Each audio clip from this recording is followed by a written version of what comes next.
नमस्कार, मैं हूं रविंद्र जैन और आप देख रहे हैं मुंबई मास टाइम्स। आइए देखते हैं आज की मुख्य खबर। दुनिया में हमारी भारतीय सभ्यता एक ऐसी सभ्यता है जिसने अपने कर्मण्यता के भरोसे, अपने पुरुषार्थ के भरोसे विकास किया है। दुनिया की आज की जो बड़ी बड़ी अर्थव्यवस्थाएं हम लोग देखते हैं, इन अर्थव्यवस्थाओं के इतिहास में हम जाएंगे तो कहीं ना कहीं शोषण नजर आता है, उपनिवेशवाद नजर आता है।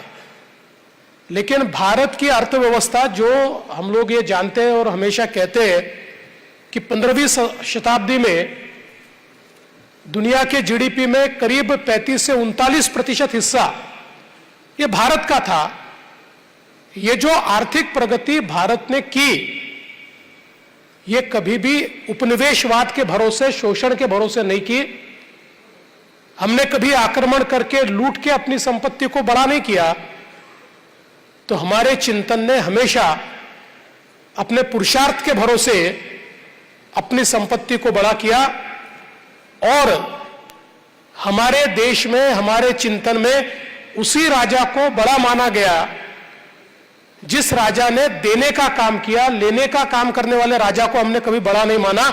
जो देता गया, जो लोगों का कल्याण करता गया, जो जनता का कल्याण करता गया, उसी को हमने हमेशा बड़ा माना है। और हम लोग ये भी जानते हैं कि एक प्रकार से अंग्रेजी हुकूमत के बाद या लगातार आक्रमणों के बाद जिस प्रकार की अवस्था हमने इस देश में देखी, और स्वतंत्रता के बाद जिस प्रकार का आर्थिक चिंतन हमने देखा, तो वो दौर भी था कि 90 के दशक में हम लोगों का मजाक उड़ाया जाता था और कहा जाता था हिंदू रेट ऑफ ग्रोथ। हमारी अर्थव्यवस्था के विकास दर को हिंदू ग्रोथ रेट कहा जाता था और मजाक में कहा जाता था कि ये तो चींटी के पांव से चलता है, ये तो आगे बढ़ता ही नहीं है। या फिर यह भी कहा गया कि एक प्रकार से यह तहस नहस होने वाली अर्थव्यवस्था है, एक प्रकार से समाप्त होने वाली अर्थव्यवस्था है। पर मैं ऐसा मानता हूं कि हमारी अर्थव्यवस्था को आज जब लोग देखते हैं तो ये मानते हैं कि ये जो हिंदू ग्रोथ रेट है, यही आने वाले दिनों में दुनिया को राह दिखाने वाला ग्रोथ रेट होने वाला है।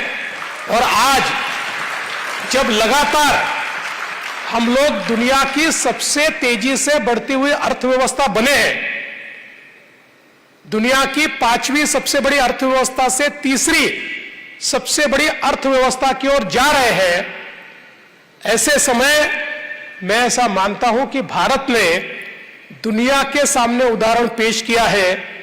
लोग कहते थे इतनी बड़ी जनसंख्या है, ये कभी विकसित हो ही नहीं सकती।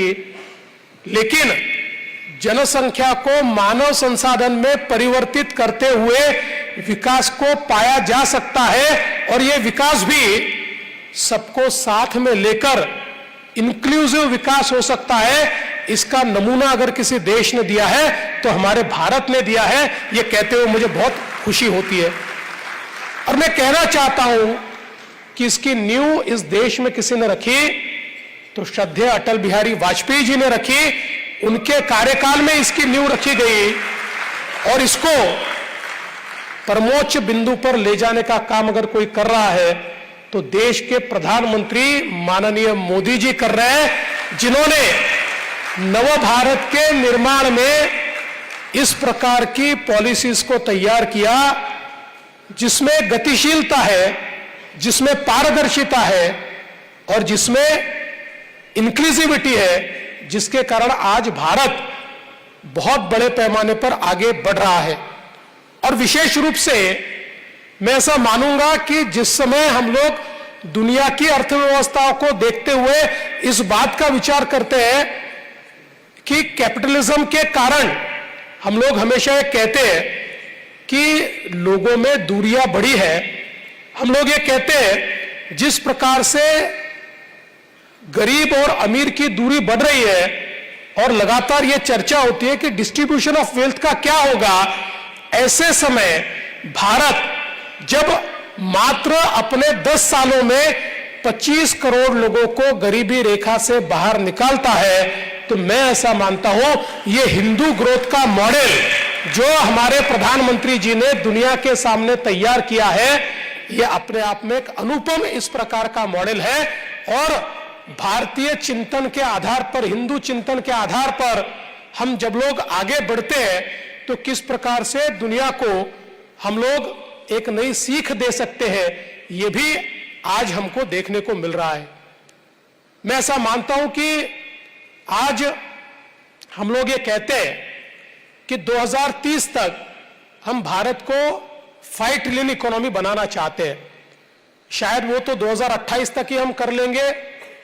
अभी कई अलग अलग प्रकार की फाइनेंशियल इंस्टीट्यूशन से कहती है कि probably by 2030 we will be 7 trillion और 9 ट्रिलियन। लेकिन चूंकि हम लोग महाराष्ट्र में हैं और महाराष्ट्र की बात कहने के लिए मुझे यहां पर खड़ा किया है, तो मैं ये कहना चाहता हूं कि हम ये प्रयास कर रहे हैं कि देश की सबसे पहली सब नेशनल $1 ट्रिलियन इकोनॉमी हम महाराष्ट्र को बनाने जा रहे हैं। मुझे खुशी है कि पिछले साल हमने ½ ट्रिलियन के मार्क को पीछे छोड़ दिया, हम ½ ट्रिलियन से आगे चले गए। हमारा प्रयास है कि हम लोग बिटवीन 2028 टू 2030 हम लोग महाराष्ट्र को $1 ट्रिलियन इकोनॉमी करें। वैसे आज जिस ग्रोथ रेट के साथ हम लोग चल रहे हैं उसके आधार पर 2032 में हम लोग $1 ट्रिलियन इकोनॉमी होंगे। लेकिन मैं ऐसा मानता हूं कि बिजनेस यूजुअल का जमाना चला गया, अब एक्सीलरेटेड ग्रोथ की हम बात करते हैं और एक्सीलरेटेड ग्रोथ में we aspire to become $1 trillion economy by 2028 और बाय 2030।